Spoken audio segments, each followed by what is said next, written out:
मेरे प्यारे दोस्तों, एक तो मेरे को भाषण करने को नहीं आता है, गाना गाने वाला आदमी और मैंने गाना नहीं गाएगा, आज बात ही करूँगा। तो भाषण तो नहीं आता है, लेकिन ये जो आज का जो चर्चा का विषय है, इसके बारे में कुछ चंद चीज़ों के बारे में आपका मैं ध्यान आकर्षित करना चाहता हूँ। पहली चीज़ है कि ये हेट स्पीच के बारे में हम लोग अभी बहुत चर्चा कर रहे हैं। ये कुछ नई चीज़ नहीं है। मनुस्मृति में औरतों के बारे में और दलितों के बारे में, शूद्रों के बारे में जो बताया है, वो पहला हेट स्पीच है और तब से चला है। लेकिन हम लोगों ने कभी उसके ऊपर बात करते हैं, लेकिन हम लोगों ने कभी जातियां का जो मुद्दा है वो उस तरह से हमने उठाया नहीं। ये एक बड़ा प्रॉब्लम है। दूसरा चीज़ ये है कि ये हेट स्पीच कहाँ से आता है, किधर से आता है ये? तो ये समाज पूरा, कुछ लोगों को जब तुम इनविजिबल करते हैं, मतलब है ही नहीं, वो लोग है ही नहीं, दुनिया में है नहीं, ऐसे समझ के जब जीते हैं, तो वो सबसे खतरनाक हेट है। तो ये हेट तो हमारे समाज में कल्चर से आया है। वो कल्चर का जो बेसिस है वो अलग अलग मटेरियल बेसिस के बारे में, उसके बारे में कभी तो बहुत डीप में जाके बात करनी चाहिए। लेकिन ये देश जो है, ये देश अभी जो हिंदू राष्ट्रवाद उसको जो कहते हैं और उसके थ्रू से जो ये हेट स्पीच बहुत बड़े पैमाने पे हमारे देश में चल रहा है, ये कोई रिलीजन नहीं है, ये कल्चरल नेशनलिज्म है। दिस इज ये कोई रिलीजन नहीं है। अब ये हिंदू को हम रिलीजन कहेंगे तो ये कोई रिलीजन नहीं है। इसका कोई एक भगवान ऐसा है नहीं, इसका कोई एक ग्रंथ ऐसा है नहीं, इसका हजार है, उसका हजार लफड़ा है, एक चीज नहीं है, उसका हजार चीज है। और हजार चीज जो बोलता है कि ये बराबर है, तो इससे बहुत लोग जो है ये समझने में कंफ्यूज हो जाते हैं। इसके मोटे मोटे तौर पे दो भाग होते हैं। एक हमारे देश में हिंदू फोल्ड के नीचे एक वैदिक है और एक अवैदिक है, दो कल्चर इंटरमिंगल है। तो मराठी में उसको मिसळ बोलते हैं, मिसळ मालूम है ना, सब रहता है, ऐसा कोई चीज बोल नहीं सकते ये शेव है, नहीं मिसळ है। कांदा भी रहता है, सब रहता है, कांदा मिसळ में सब, रस्ता भी सब रहता है, ले वो एक साथ में मिक्स है। तो ये मोटे तौर पे एक वैदिक कल्चर है और एक अवैदिक कल्चर है। अब होता क्या है कि हर बार हम बोलते कि ये धर्म है तो हिंदू धर्म है या हिंदू कल्चर है, लेकिन ये सिर्फ राइट नहीं है, इसको सिर्फ एक राइट बाजू है ऐसा बात नहीं, उसको एक लेफ्ट बाजू भी है। और वो हजारों साल से वो मालूम पड़ा है हमको। अभी मैं जो देहात से आता हूँ या गांव से, जो मैं इतना साल अभी मुंबई में रह चुका हूँ, लेकिन मेरा बचपन जो है वो गांव में गया। अब मैं याद करता हूँ ये हिंदू लोगों के, मतलब ये जो बड़े बड़े नेता लोग जो हिंदू फासिस्ट फोर्सेस जो है वो जो बात करते हैं, तो मैं बोलता ये कौन लोग है बराबर से, और ये ऐसे क्यों बात कर रहे हैं? ये कभी भी हमारे भगवान जो है उनके बारे में तो बात करते नहीं। मतलब कोई भी एक आंदोलन कालूबाई के लिए नहीं हुआ है, मरी माई के लिए नहीं हुआ है, मैसम्मा पोसम्मा ठंडोबा मसोबा, इसके बारे में कुछ नहीं हुआ है। ये सब के सब अनार्य लोगों के भगवान है। और मैं एक गाना लिखा था कि घड़ी घड़ी ये लफड़ा काय को और हमारे साथ में काय को, तो उसमें वो बोलता है कि भाई तुम्हारा भगवान के लिए हम काय को मरेगा। तो उसमें मैंने, वो बहुत बड़ा गाना है, क्यों उसमें मैंने कि हमारे देव देखो बिल्कुल हमारे जैसे, हमको नहीं है सूरत, उनको भी नहीं सूरत, हम तो कोई नहीं, हम इनविजिबल लोग हैं, हम दलित से, हमारा कोई चेहरा ही नहीं मालूम है। चेहरे किसके हैं? उनके ऊपरी लोग हैं उनके। हमारे देव देखो बिल्कुल हमारे जैसे, हमको नहीं है सूरत, उनको भी नहीं सूरत। हमारा नाम कचरू, कचरू बोलेगा तो कचरा, भगवान कचरोबा। हमारे भगवान का नाम क्या है? कचरोबा। हमारा है खंडोबा, हमारा है मोसोबा, हमारा है चेड़ोबा, हमारा है येड़ोबा। येड़ोबा मतलब मेंटली खत्म, मतलब गया हुआ केस। भगवान का नाम येड़ा है, भगवान का नाम ही हम लोग येड़ा रखा। तो मैं सोचा कि यार ये ऐसा कैसे हो गया। तो मैंने पूछा कुछ लोगों को, ये भगवान का नाम येड़ा काहे को रखा है? बोले इंसान में जैसे येड़े होते वैसे भगवान में भी येड़े होते।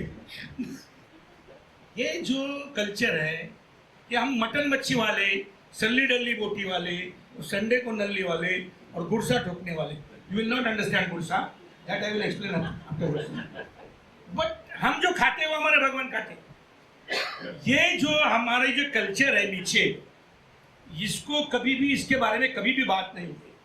अब उनके जो भगवान है, बहुत बड़ा हमारे भगवान के बारे में मैंने लिखा है कि ये कौन, नीचे जो भगवान, ये कल्चर नीचे का जो कल्चर है इसके बारे में लिखा है। ये भगवान, उनके संत और उनके फिलोसॉफी सब अलग है, सब अलग है। फिलोसॉफी अगर देखेंगे नीचे तो ये जमीन से जुड़ी है, और वैदिक किस ऊपर है? आकाश में, हवा में, इसका कोई आधार नहीं। तो ये नीचे है। जो संत है, वो हमारे संत जो है वो काम करते करते भगवान को भजते। उनके संत जो होते वो भाग जाते, हिमालय में जाएगा, वो मोदी जी ऐसा करता है, वो कन्याकुमारी जाके बैठता है, आँख बंद करके, तो उसको कुछ दिखता नहीं, लेकिन वो ऐसा करके बैठता है, हवा ले लो, हवा छोड़ो, वो सब धंधा करता है। वो जो है, हमारा जो है काम करते करते, हमारे सब जो भगवान है, हमारे जो संत लोग हैं वो करते हैं सब। तो ये सारे चीजों को हमको समझना चाहिए। इसको एक कल्चरल पॉलिटिक्स का रूप देना पड़ेगा। Without having cultural politics we just cannot break through. Pure politics जो हम लोग बोल रहे कि पार्लियामेंट्री पॉलिटिक्स करेंगे, हम कुछ इकोनॉमिकली कुछ, ये सब करना चाहिए। मैं कोई विरोध नहीं करता, लेकिन कल्चरल, अभी ये इनको समझा, इन्होंने बाबरी मस्जिद को ढहाया और बाद में वो सत्ता पे आ गया। तो बाबरी मस्जिद क्या इशू था? क्या कोई मटेरियल इशू था क्या? नहीं, वो एक भावना का इशू था। वो भावना का इशू लिया, भगवान राम का मंदिर बनना चाहिए, पूरा फासिस्ट फोर्स खड़ा हो गया। 95 में फर्स्ट टाइम लोग सत्ता पे आ गए। वो उसका कल्चरल पॉलिटिक्स है। हम लोगों का अगर ये हेट स्पीच और बाकी सब जो अभी सब लोगों ने बताया, वो जो रियलिटी जो है, ये रियलिटी को अगर हम लोगों को फेस करना है तो हमको कल्चरली जाना पड़ेगा, कल्चरल पॉलिटिक्स खड़ा करना पड़ेगा। हम थोड़ा बहुत काम करता है, हम गाना गाता है, हम गांव में जाके गाना गाता है, लेकिन सिर्फ गाना नहीं गाता है। हमने कुछ प्रयोग किए लोग, मतलब कल्चरल पॉलिटिक्स को डेवलप करने की। पहला प्रयोग मैंने किया वो संविधान के साथ में, वो संविधान घर घर में पहुंचाने का मतलब क्या है, तो वो कल्चरली जाना चाहिए। हम गाना गाते थे, वो गाना हमने सिर्फ गाना गाने का बंद किया। हम लोग क्या, लोगों के घर में गए, डायरेक्ट लोगों के घर में जाने का। तो झोपड़पट्टी में जाके तो घर में ऐसे इतने भगवान रहते सर, हमने पूरे लोगों को ट्रेनिंग दिया कि भाई एक अपना अगरबत्ती रखो खिसे में, जाएगा बड़ा आदमी है घर में कोई बुजुर्ग, उसका पैर छुओ और उसको बोलो कि इस देश में संविधान नाम का एक ग्रंथ है, उसको घर घर में पहुंचाने के लिए हम काम कर रहे हैं, हमको आशीर्वाद दे दो। वो आशीर्वाद दे दो बोलो क्या है वो। तो फिर सब घर के सब लोगों को इकट्ठा लेके बैठ के उनको समझाने का काम। पहले तो भगवान अपना वो उसका रहेगा, कोई भी हनुमान राम कृष्ण कुछ भी रहेगा, अपने को क्या करने का, उसका भगवान है, उसने लगाया तो उसको रिस्पेक्ट करना चाहिए। हम लोग क्यों बोलेगा उसका राम अच्छा नहीं, उसका भगवान अच्छा नहीं, वो उसका है, हम उसको रिस्पेक्ट करेंगे। और ऐसा करके हम लोगों ने लोगों का इकट्ठा करके ये जो आरएसएस के लोग क्या कर रहे, क्यों कर रहे, किस तरह से कर रहे, वो समझाने की कोशिश की। तब मेरे ध्यान में आया कि इतवार को हम सब बस्ती के सभी लोगों को इकट्ठा करते, अलग अलग बस्तियों में ये लोगों को, यंग लोगों को ट्रेनिंग देके हम लोग कर रहे थे, लेकिन मैं अकेला आदमी तो इतना कुछ कर भी नहीं सकता, अकेला है। और अपने में मालूम है हर एक का दुकान रहता है, तो मैं कुछ चालू करेगा तो तुम आके मेरे को मदद नहीं करेगा, तुम बोलेगा मैं शाना है मैं काय को इसको मदद करूँ। तो बहुत शाने ना हमारे अंदर, बहुत शाने, डबल शाने हैं, इसके लिए बहुत प्रॉब्लम है। तो वो न, तो ये अकेला आदमी क्या करेगा।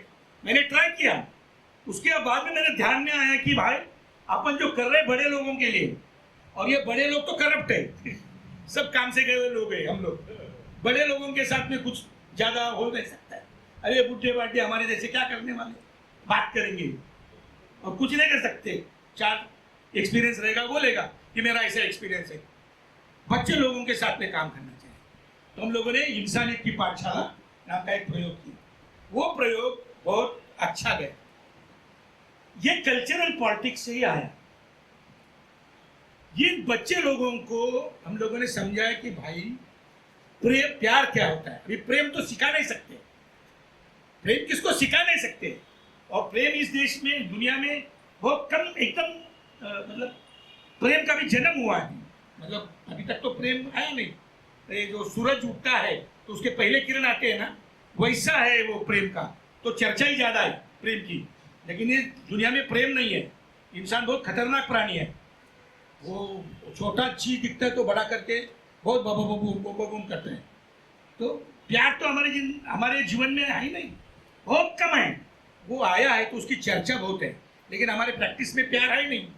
तो ये प्यार नाम की चीज क्या होती है, मोहब्बत नाम की चीज क्या होती है, एक दूसरे के बारे में प्रेम का मतलब क्या होता है, ये बच्चे लोगों को पढ़ाना चाहिए। और एक बार बच्चे लोगों को हम पढ़ाएंगे, आज नहीं कल, कल नहीं परसों, 20 साल के बाद में वो बच्चे, 10 साल के बाद में वो बच्चे बड़े हो जाएंगे। वो बच्चे जब बड़े हो जाएंगे वो कुछ भी काम करेंगे, लेकिन इंसानियत का जो बोलते हैं ना कोर में, मानुषिक भान, मराठी में वो क्या बोलेगा उसको, इंग्लिश में क्या बोलेगा, कोर ऑफ ह्यूमन, मानुषिक भान, भान, कोर ऑफ ह्यूमैनिटी। हाँ, वो रहेगा ना, वो फिर हिलता नहीं, वो कोर बनाना पड़ता है।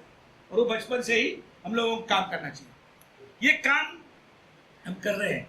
अब मुझे लगता है कि जैसे कि ये मेरी वकील है, अभी एक लफड़ा हुआ था, वो पकड़ा, हमको जेल में डाला, वो जेल का लफड़ा होगा, ये मेरी वकील है। इसने जो बताया कि वो जो सोशल मीडिया का जो चक्कर है बहुत इम्पोर्टेंट है, बहुत इम्पोर्टेंट है। वो जब आया था ना, वो टीवी आया था ना 84 में, मैंने गाना लिखा था 84 में, मैंने शुरू किया है। ये जो वीडियोज आ रहे हैं तो आनंद के साथ में मैं काम भी करता था, छोटा मोटा फिल्म का इसका आनंद के साथ में। तो मैं आनंद के साथ में भी बात करता था कि ये जो आया है ये वीडियो आरएसएस का लोग वापरने वाले। और सच में ये लोगों ने आसाम में एक सेंटर खोला, और आसाम में सेंटर खोल के आनंद ने भी वो राम के नाम में जो है ना, उसमें दिखाया कि वो किस तरह से वापर कर रहे हैं। तो वो मेरे ध्यान में आया था कि इसको वापरना चाहिए। लेकिन अपने पास में ना टीवी है, ना वीसीआर है, ना तो वीडियो कैसेट है, कुछ नहीं था, हमारा अपना घर ही नहीं था, तो अपने को क्या करें। तो ये हमने तब से करना चाहिए था, लेकिन वो लोग बहुत डेवलप किया। और वो लोग मेरे को अच्छे तरह से याद है, क्योंकि मैं बचपन में आरएसएस में था। In 1975 I was in jail as RSS swayamsevak तो मुझे मालूम था कि ये क्या है, ये चक्कर क्या है, मुझे मालूम था। तो मैं बार बार बोल रहा हूं कि technology is very very important. उनके पास में टेक्नोलॉजी है, उनके पास में कंटेंट कुछ नहीं है, दे हैव कंटेंट कुछ नहीं है। हमारे पास में कंटेंट है, उनके पास में टेक्नोलॉजी है। वो जो अक्षर है ना, अ आ ई उ, ये जो स्क्रिप्ट, कैलिग्राफी क्या बोलते हैं उसको, स्क्रिप्ट बोलते हैं ना, वो टेक्नोलॉजी है। वो हजारों साल पहले वो लोगों ने हाथ में लिया, हजारों साल पढ़ाया नहीं किसको, क्योंकि उससे ही तो ज्ञान में जाते थे ना। अब ये नया टेक्नोलॉजी आया ना, ये भी अ आ ई उ है, ABCD है, वो हमको नहीं मालूम है। हम डबल ग्रेजुएट है, लेकिन हम अनपढ़ है, अभी हमको नहीं आता है ना, वो टेक्नोलॉजी नहीं आता है। तो हम लोगों को पहले बच्चे लोगों को इंसानियत के पाठशाला में हमने डाला, और दूसरा एक डिजिटल स्कूल खोला। और ये डिजिटल स्कूल में बच्चे लोगों को वीडियो कैसा बनाने का, शॉर्ट वीडियोस कैसा बनाने का, एडिट कैसा करने का, इसके बारे में 6 महीने का ऐसा ये काम भी किया। तो अभी वो ऑनलाइन है सब, लेकिन अभी ऑफलाइन करना चाहिए। तो सिर्फ आरएसएस के खिलाफ में गाली देते कुछ नहीं होने वाला है जब तक हम लोग नीचे नहीं उतरते और नीचे जाके काम नहीं करते हैं। देखो ये लोग पागल नहीं है, ये पागल नहीं मतलब आइडियोलॉजिकली पागल है, लेकिन वो बहुत शाना लोग है और बहुत डेडिकेटेड है, बहुत चिकट लोग है। ये लोग बहुत काम करता है, मिशनरी है वो लोग, खतरनाक मिशनरी है। ये 5-5 साल 10-10 साल फुल टाइम करते हैं, भले गलत चीज के लिए, लेकिन बहुत खतरनाक है। तो हम लोग सिर्फ गाली देके, हम जब गाली देते वो हंसते। मेरे कुछ लोग हैं दोस्त आरएसएस में, तो जब मैं ऐसा बात करता हूँ लोग हंसते, जरा स्पीच सुना बहुत हंसते। तो बोला क्यों, तुम कुछ करने वाला नहीं, तुम बात करने वाला है, तेरा लोग सब ऐसा ही है, फालतू लोग है, कुछ नहीं करने वाले। हमको कोई, मोदी जी को कोई रोक नहीं सकता। और ये अभी रोका है मोदी जी, अभी वो सरकार बनाएंगे वो अलग चीज है, लेकिन उसको रोका है। ये सिर्फ मोहब्बत का जो ये राजीव गांधी के जो बेटे हैं, क्या राहुल गांधी, ये राहुल गांधी ने जो क्या बोला ना वो कि मोहब्बत की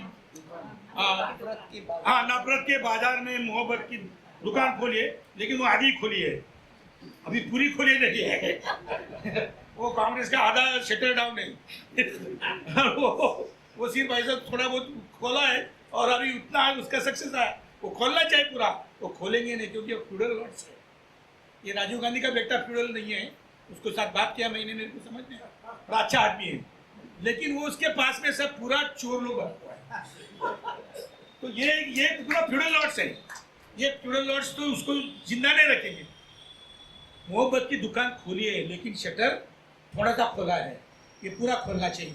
या हमारा खुद का दुकान हम मोहब्बत का डालना चाहिए। हम लोग खुद को अच्छा बोलते हैं ना, हमको करना चाहिए। धन्यवाद, जय Bhim.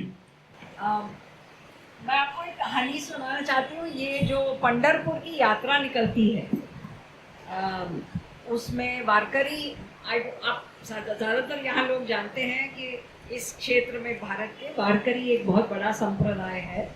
And finally almost I think 1 million people assemble in Pandharpur. So I had gone once and I found that many of the pilgrims don't then stop for darshan in the temple. So I said, how come आप 2 हफ्ते चलेंगे पैदल, मतलब इस यात्रा में, और फिर आप मंदिर में दर्शन भी नहीं करेंगे? तो वो आदमी मेरे को बोला, अगर ये जो मेरे साथ चल रहा है 2 हफ्ते, अगर इसमें मुझे कृष्ण नहीं दिखा तो मूर्ति में कहाँ मिलेगा?